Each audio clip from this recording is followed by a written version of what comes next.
We are reading in two different books of the New Testament this week, finishing up the very end of the Gospel of Matthew and beginning Paul's first letter to the Corinthians. So let's jump in and talk a little bit about each of these books.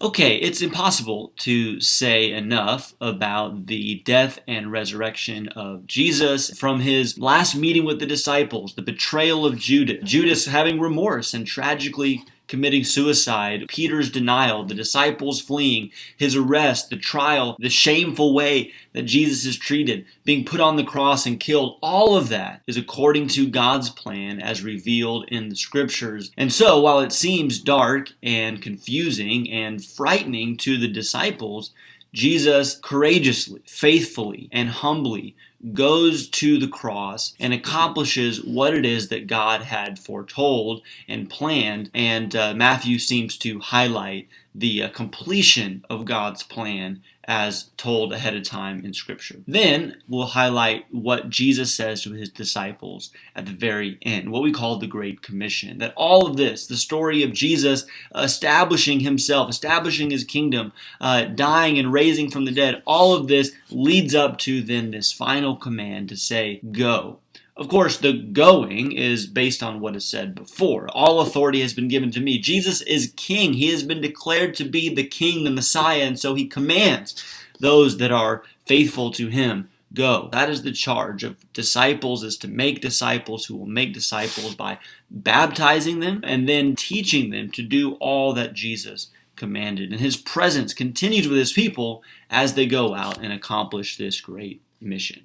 Okay, we transition now then to the book of 1Corinthians. A little bit of a hard turn, but Paul writes this letter, and we're familiar with Paul writing these letters, but Corinthians is unique in the fact that it seems to address many more specific problems than other letters. But all of those problems in some way boil down to what Paul begins with in chapter 1, verse 10. Maybe an overview of the whole book. Paul says, I don't want there to be any divisions among you. The Corinthian church is a very divided church, as we will see. They're divided between rich and poor, strong and weak, intelligent and maybe not as educated or not as wise, between Jew and Gentile, perhaps.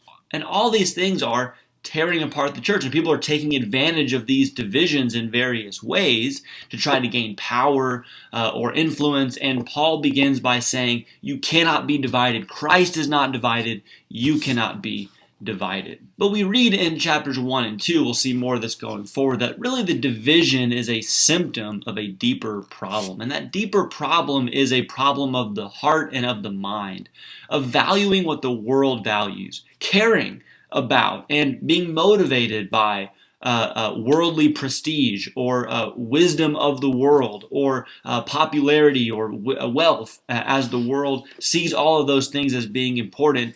And Paul's message is, look, the message of the cross is antithetical to what the world values, what the world upholds. And so, really, our message and our mission is foolishness to the world.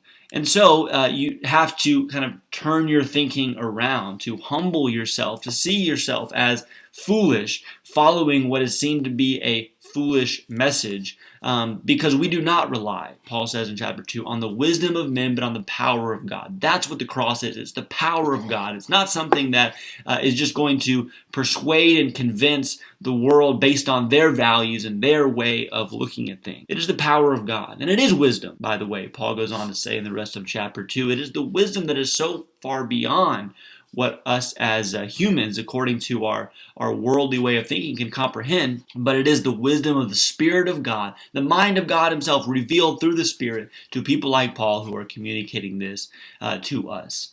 And so we know what it is that Jesus accomplished, reading that in the book of Matthew. We know what we have been charged by Jesus in the Great Commission. We know that that is not going to be acceptable to the world, and it will make us look foolish and ignorant. But we, as the united people of God, are charged to work together to make this happen. So there you go. We found a way to connect the two, but we'll continue in 1 Corinthians next week, and so check back at that time for the next video. Thank you.